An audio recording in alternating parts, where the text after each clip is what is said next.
Mes chers amis, nous allons essayer de découvrir ensemble un enseignement sur la fête de Pessah qui approche à grands pas.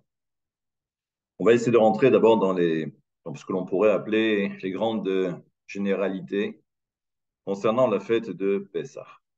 210 ans d'esclavage, et ce n'est qu'au terme de ces 210 ans d'esclavage que l'on assiste à la libération du peuple d'Israël et qui interviendra ou grâce à l'intervention de Dieu lui-même, tel que c'est rapporté d'ailleurs dans la Haggadah de Pesach, Ani Hashem velo malach, moi et non pas un ange, moi et non pas un séraphin, comme vous le savez.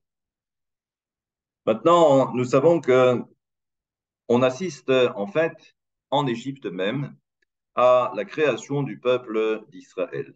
Jusqu'à présent, la Torah nous raconte l'histoire d'Abraham, de Isaac, de Jacob, également la famille de Jacob, les 12 enfants, plus Dina. Mais il s'agit là pour l'instant que différentes individualités. Le peuple d'Israël va se former au sein même, j'allais dire, des entrailles de l'Égypte.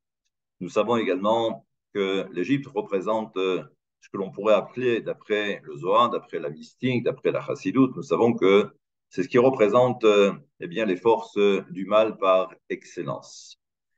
En d'autres termes, nous savons que Pharaon n'est que le représentant, j'allais dire, physique et terrestre, eh bien, de celui que l'on appelle le Samermem, autrement dit, c'est le responsable des forces du mal. C'est ce même Samermem que l'on retrouve déjà à la création du monde, le fameux serpent.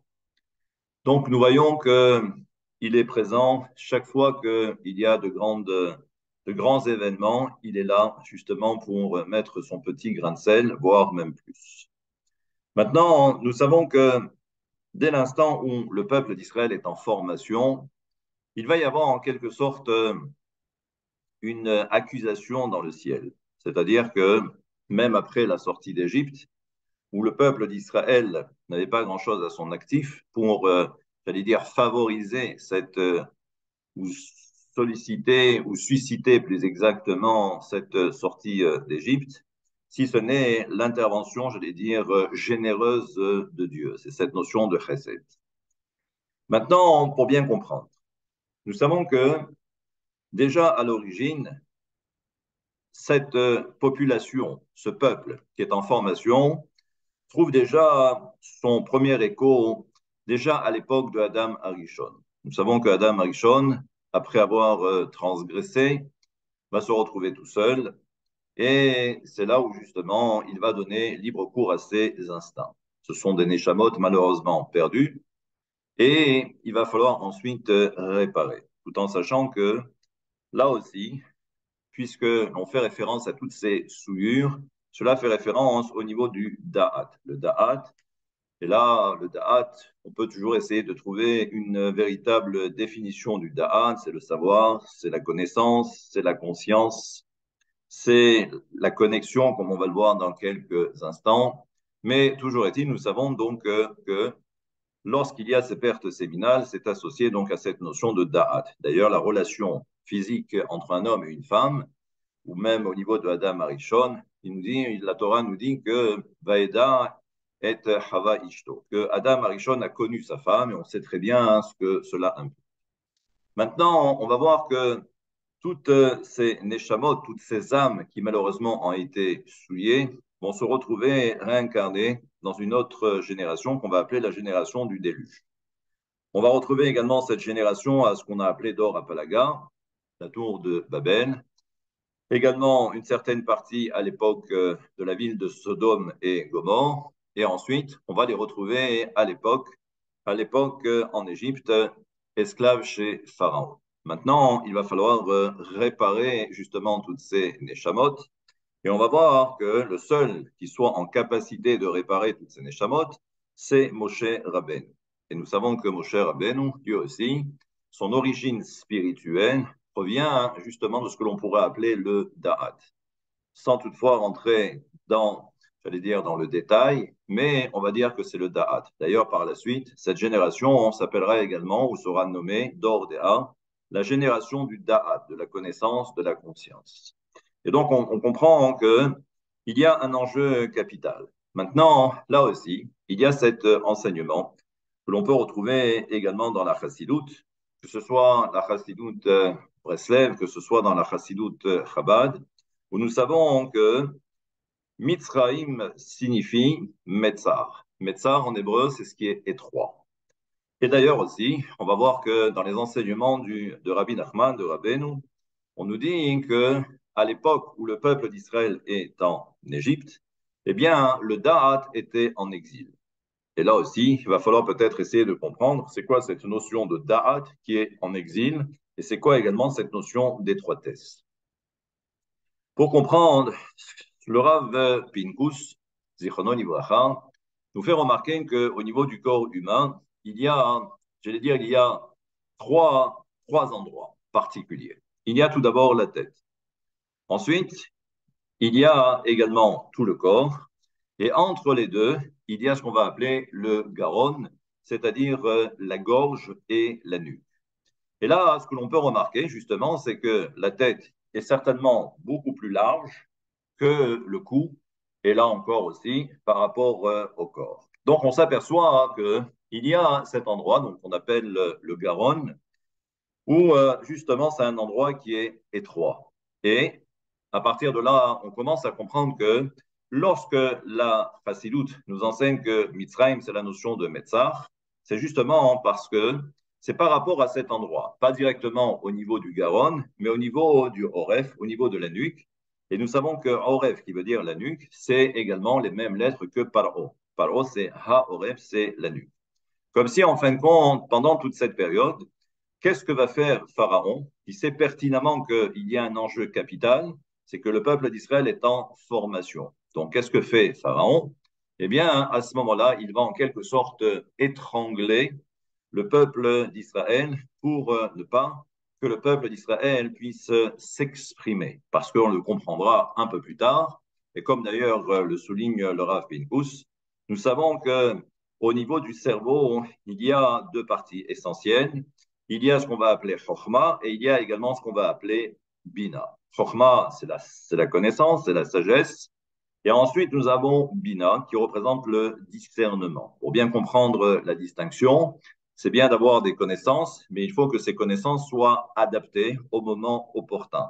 Ça veut dire quoi? Ça veut dire qu'en toutes circonstances, il faut savoir exactement mettre en pratique la connaissance qui correspond encore une fois au moment opportun. Ça, c'est ce que l'on va appeler le discernement, c'est la bina. Et ensuite, eh bien, nous savons que le peuple d'Israël n'est pas simplement qu'une connaissance, un savoir, mais avant tout, c'est ce qu'on va appeler le maasé, autrement dit l'acte. Ensuite, l'acte est symbolisé par le reste du corps. Mais nous savons que ce qui permet la transition entre la connaissance et ensuite l'action se fait au niveau du da'at. Et donc, ça veut dire que si le da'at est totalement étranglé, alors à ce moment-là, il ne peut pas s'exprimer. C'est-à-dire que toute cette connaissance, cette volonté d'être en connexion avec les actes qui sont proposés à travers les différentes mitzvot, eh bien, ça veut dire que malheureusement, c'est déjà un échec, ou ça sera certainement voué à l'échec. Et donc, on comprend que ce qui se passe aujourd'hui en Égypte, c'est cette notion de da'at. À partir de là, ce que nous dit le Rav Pinkus, c'est que on comprend que tout l'enjeu se situe au niveau du da'at, pour essayer de bien comprendre. Vous savez que, et vous avez pu remarquer qu'à Pessah, il y a quelque chose d'assez particulier. Particulier en ce sens où, par exemple, le soir, à Arvit, eh bien, nous récitons le Hallel, le soir. Et là, c'est quand même assez étrange parce qu'on ne récite pas le Hallel le soir, si ce n'est que le premier soir de Pessah et le deuxième soir également en diaspora. Et ensuite, on va réciter à nouveau le Hallel, c'est-à-dire faire la louange de Dieu, donc ces différents psaumes qui composent ce qu'on appelle le Hallel. Et ensuite, donc, on va le retrouver également pendant toute la récitation de la Haggadah, où c'est inclus dans la Haggadah. Maintenant, nous savons aussi, d'après les textes, que lorsque Dieu descend en Égypte, eh bien, l'obscurité, c'était le jour. C'est-à-dire que cette nuit-là, il s'est passé quelque chose d'assez extraordinaire, d'assez exceptionnel. c'est que la nuit s'est transformée en jour parce que Dieu descend en Égypte. Et là, on va peut-être essayer maintenant de comprendre exactement ce que Dieu a été obligé, j'allais dire, d'employer comme force, comme puissance. Et là, sinon, malheureusement, le peuple d'Israël n'aurait jamais pu sortir d'Égypte. Il y avait une telle forte concentration des forces du mal que même un ange, si toutefois il descendait en Égypte, aurait été totalement, j'allais dire, englouti par les forces du mal. D'ailleurs, c'est pour cette raison que ce que dira le Hari Akadosh, c'est que si Dieu avait envoyé des anges, malheureusement, ils n'auraient pas pu revenir. Et là, on aurait été exactement dans la même situation que les anges de la création qui sont tombés malheureusement, ce qu'on a appelé les Néphilim. Et là, donc, il n'y a que Akadosh Baruch Hu en personne, Birvodo ou Biatzmo, qui descend en Égypte. Et là, on va voir que, d'après la mystique, nous savons que ce soir-là, Akadosh Baruch Hu a inversé ou a transformé ce qu'on va appeler, il y a une règle qui est déjà établie, il y a des étapes, et c'est ces différentes étapes qui vont permettre justement d'assister à un grand dévoilement de la lumière de Dieu. J'explique. Nous savons, et toujours d'après la mystique ou d'après la chassidoute, nous savons que on fait état de ce qu'on appelle les mochin des katnout et mochin des gadlout.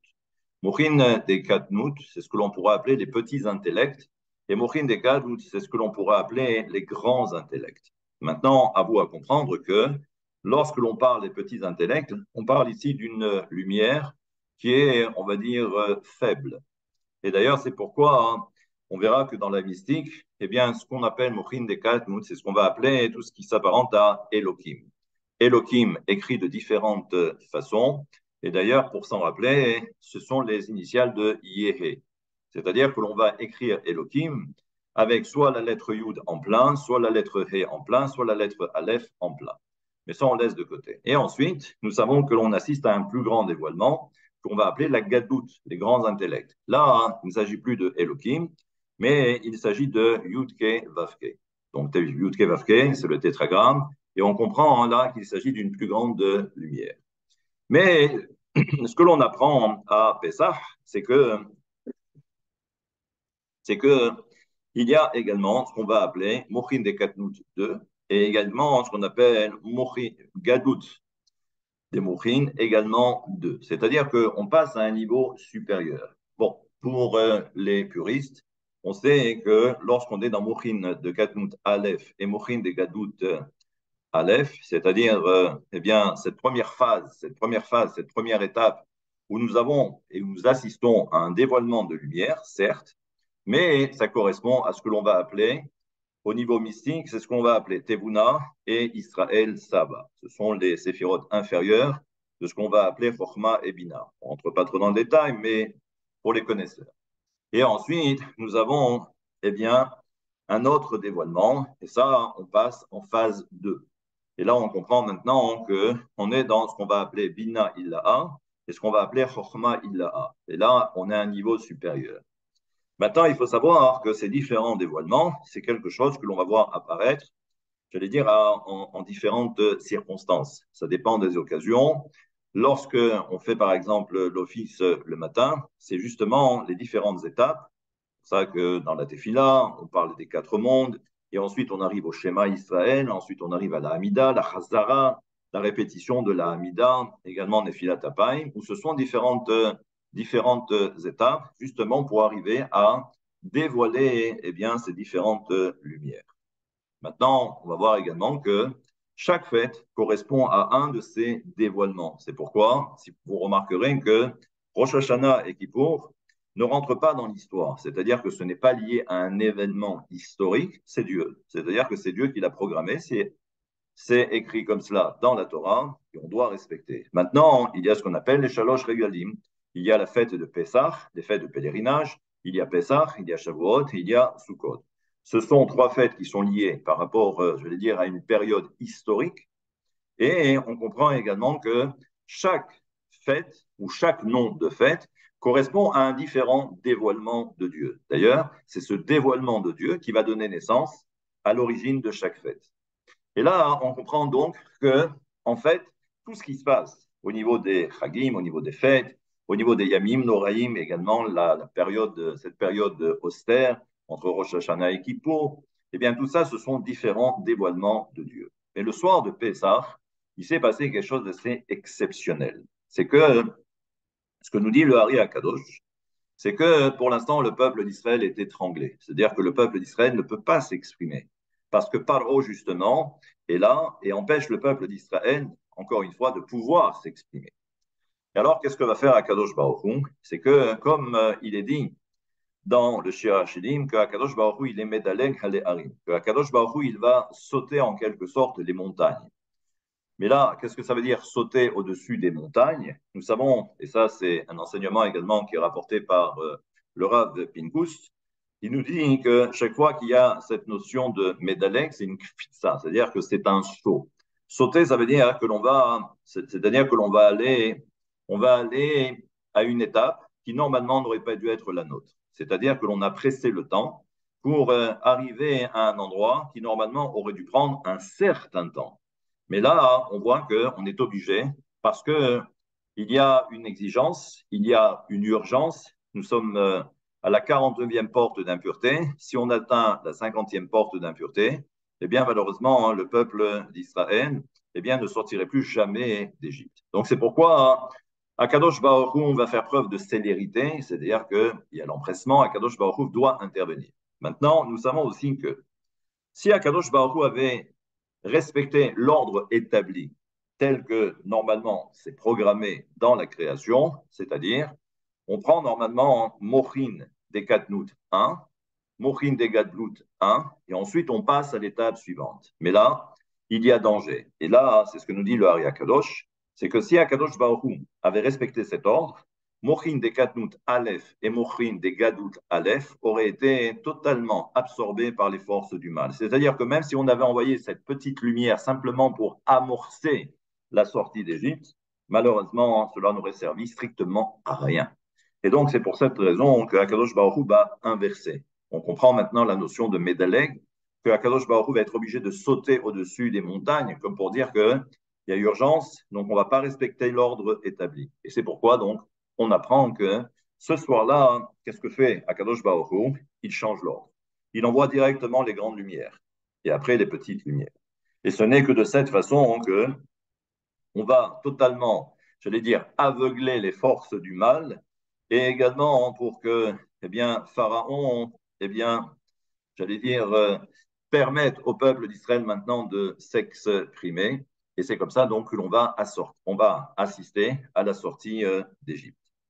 Et là, maintenant, ce que nous disent également les Chachamim, c'est que, si vous l'avez bien compris, c'est que, comme nous allons le lire dans la Haggadah de Pessah, le peuple d'Israël était nu. Qu'est-ce que ça veut dire que le peuple d'Israël était nu? Ça veut dire que le peuple d'Israël n'aurait pas pu, par ses propres mérites, sortir d'Égypte. Et donc, c'est pourquoi la sortie d'Égypte se fait parce que c'est Dieu qui l'a décidé. C'est ce qu'on appelle Ita'auta dil Ela, c'est l'éveil d'en haut. Maintenant, nous savons que ce système-là qui a été mis en place le soir de Pessah n'a duré qu'un instant, c'est-à-dire que c'est quelque chose qui a été totalement furtif, qui est RFI, comme un clin d'œil.